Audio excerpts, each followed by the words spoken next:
Thank you very much, Fran. I appreciate that we are under huge pressure, so I'll talk for about 8 minutes, and I know that Fran is going to wrap up with some general questions. I think the most important thing that, and I've been in New Zealand the last 10 days, is we really have to be very careful we don't become afraid of China again, and we don't fear for China.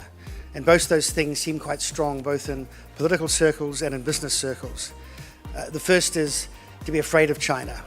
The demise in some people's minds of the United States, and that China is a rising power, that our relevance to China will wane because China will become so influential that in the end we'll be really at the fringe of things. And the leverage we once had by being first in some activities, by being a good friend of China, and we have been as a developed country, a very true and steady friend of China, that this will go to one side. This, I don't think, needs to happen. And it is not happening. China is facing a very difficult economic and strategic environment these days. China doesn't know what to do. It looks at what comes out of Washington with a similar degree of bafflement as most of the rest of the world. And New Zealand holds a very important position because we are unique as an OECD country, a developed country, and relating to China on a very steady and relatively non-aligned basis. This is even more crucial in the coming 2 years while a lot of this stuff settles down, and I believe it will settle down. I don't believe Armageddon is coming because of changes in Washington. One of the issues that's already brewing is that there are rumours there is retaliation against New Zealand companies because of a steel claim. Dumping is one thought, that there is a strong legal case because China's been dumping steel into New Zealand. I don't believe it has been dumping steel into New Zealand, but I think there are possible issues around quality of steel that's gone in, particularly in our rather sensitive post-earthquake, post-Christchurch sensitivities. These are commercial issues between companies, although some of those may be state-owned in China. As long as our government continues to be clear about the fact that there is no political involvement in these things, we'll be fine. If it is blurred, and there are thoughts in Beijing that with a new Prime Minister, now maybe there will be some support from government. It's a misplaced view, but that is what some in Beijing think. And there are rumours around some of our major companies that retaliation is coming. There is no, and I'm quite convinced of this, central diktat that New Zealand should be punished because of some commercial dispute. It is important, though, that our government continues to say, we don't initiate these things, we support the rule of law, and we actually support very much this free trade agreement that binds a lot of our interests quite positively with China. On the other front, China may become the largest economy in the world, but that's a gross figure. It's not its real financial and political influence in the future. It'll just be big, and China achieves scale and things quite easily. But it won't be America. It doesn't have the institutions, it doesn't have the variety of business, it doesn't have the mix of products that even today America has in a modern, particularly technological world. So there's no great drama coming, but it's difficult for New Zealand as a country and difficult for our companies to look at these changes that we are confronted with and to navigate them sensibly and calmly. The cool thing about China today, actually, is that if there's any issue, it is because the government restrains an economy that is chafing to realize its potential and to develop more value. Our previous speaker spoke eloquently on the technological environment in China. It's staggering the degree to which social networking is empowering individuals to trade in a way they never did before. When I go back to China, I'm going to Guizhou province, to a mountain area where farmers who have never been to a town are now selling vegetables and products into Guangdong province at a good margin. And for the first time in their lives, they're enjoying cash income. We're talking about an environment where you could not petition the government unless you quite dangerously went to Beijing and protested. Now major cities in China have websites. You can go on that website and register a complaint. That level of dialogue with government is unprecedented. And we often think of China as it was 2 years ago, 3 years ago, or 5 years ago. Another factor in that mix is that there was a transparency in China because of social networking and the conversations that take place in this over 90% use of smartphones. lastly, that's going to be the shortest speech in history.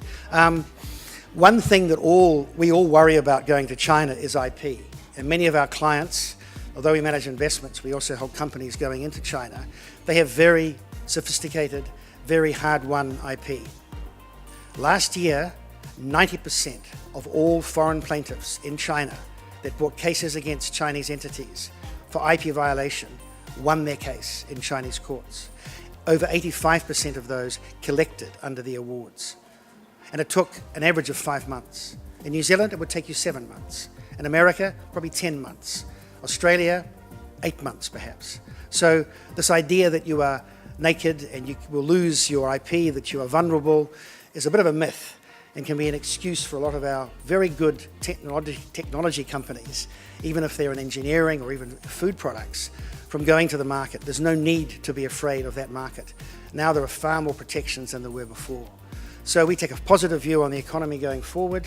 It's going to be a difficult few years politically, but I think regionally, in the end, things will look pretty much in 2 years' time as they do today. So no great alarm, but just because we're facing changes in Washington. I can feel Fran's eyes on me, so I'll stop there and we'll take questions.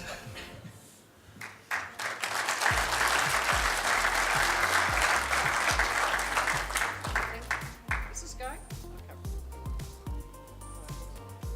Hello? Okay, can you hear me? Yes, you can. David, just picking up on what you were saying about Washington, what is the mood like in Beijing, with the changes with Donald Trump? The general sense is do nothing, don't react, that he doesn't really know what he's doing, but he will settle down within the systems around him and watch his dialogue with other countries. What is he going to do in respect of Europe? How will he handle the relationship with Japan? And avoid having any major issue until you've seen how that plays out. Because the assumption is that he will come round to recognize, or America will come round to recognize, that China is so important to the American economy that all the things that have been threatened probably won't take place. But what are you picking up from the major multinationals? Are you finding some of those American ones are starting to think about, disinvesting, moving back to the United States, or perhaps putting a shield back into the US in response to Donald Trump? I really can't speak for the multinationals, which are, many of them are American, of course.